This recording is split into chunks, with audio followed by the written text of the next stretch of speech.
ठुमक चलत रामचंद्र, ठुमक चलत रामचंद्र, बाजत पैंजनिया।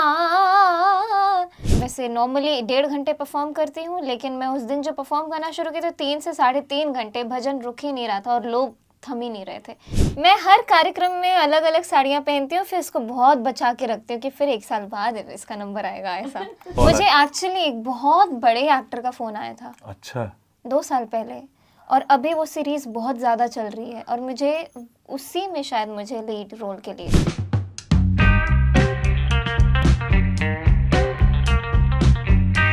सुपर सिंगर मैथिली ठाकुर हमारे साथ मौजूद हैं। मैथिली, बहुत बहुत स्वागत है आपका रेडियो सिटी माइक चेक में। धन्यवाद धन्यवाद। सबसे पहला सवाल तो यही है कि भैया इतनी पॉपुलैरिटी, इतने सारे शोज, टचवुड आप शोज करते रहे, कैसा लगता है?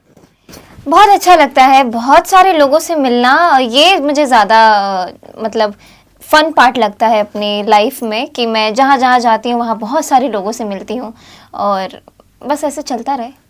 हालांकि मेरी जर्नी जो शुरू हुई वो रियलिटी शोज से हुई। 2011, 2015, 2017 हर समय मतलब हम सोचते थे कि कहीं ना कहीं रियलिटी शो में कुछ अच्छा सा मौका मिल जाए और कुछ अच्छा सा हो जाए जो लोग पहचानने लगे।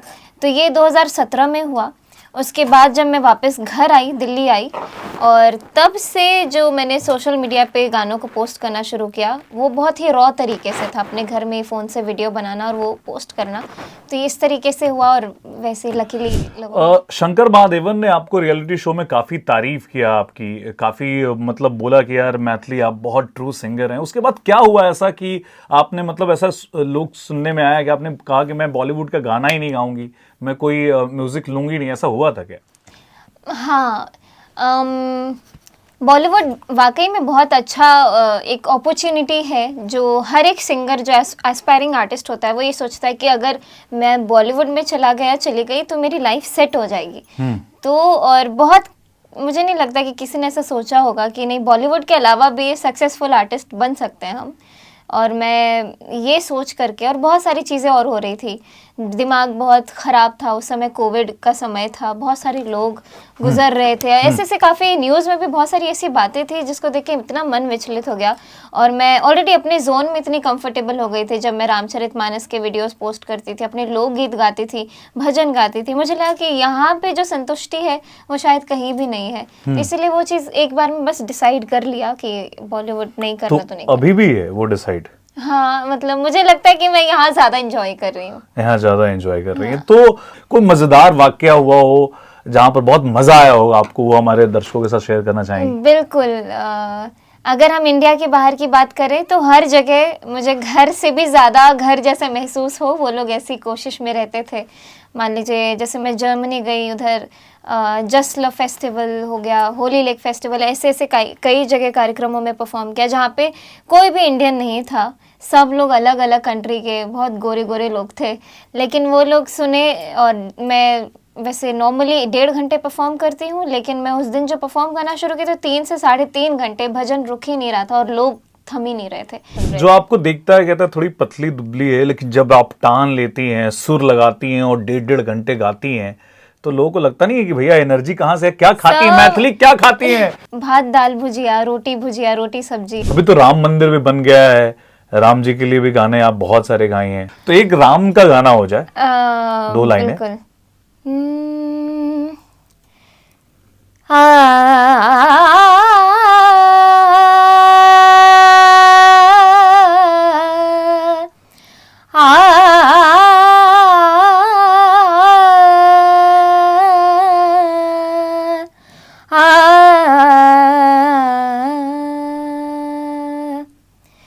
ठुमक चलत रामचंद्र, ठुमक चलत रामचंद्र, बाजत पैंजनिया।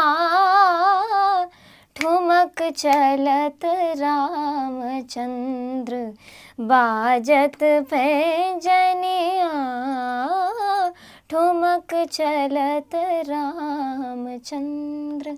क्या बात है। अच्छा, मैंने सुना है कि आपको बहुत सारी चीजें, बहुत सारी साड़ियां गिफ्ट में मिली हैं, क्या सच है? 2-3 गांव की तो मिल गया है मैं आपको। कभी खरीदती नहीं हूँ, आप ये समझिए, मैं कभी खरीदती नहीं हूँ। तो क्या कर रही, बांट रही है किसी को कि नहीं? मैं हर कार्यक्रम में अलग अलग साड़ियाँ पहनती हूँ, फिर इसको बहुत बचा के रखती हूँ कि फिर 1 साल बाद इसका नंबर आएगा, ऐसा। क्या बात है। तो अब हम लोग एक रैपिड फायर करेंगे, रैपिड फायर राउंड, जहां पर फटाफट मैं क्वेश्चन पूछूंगा, फटाफट आप जवाब देंगे। जरूर। 2 चीजें जिनके बिना मैथिली नहीं रह सकती। इंटरनेट हाँ, और फोन। ये मैं बहुत ही बेसिक आंसर दी हूँ, वैसे परिवार के बिना नहीं रह सकते, वो बड़ी बात है। मैथिली को क्या मम्मी से भी डांट पड़ती है? बहुत ज्यादा। क्रश कोई तो? बचपन में शाहिद कपूर था और जब मैं अभी? छोटी थी, अभी अभी तो नहीं है। एक सुबह आप उठी और अरिजीत सिंह का कॉल आया और आपने, अरिजीत ने कहा कि मैं मैथिली तुम्हारे साथ एक गाना गाना चाहता हूँ, तो आप गाएंगी कि नहीं? आप अपना प्रण तोड़ेंगी कि नहीं? तोड़ दूंगी। अगर पॉलिटिक्स में आना हो तो क्या कभी आएंगी मैथिली?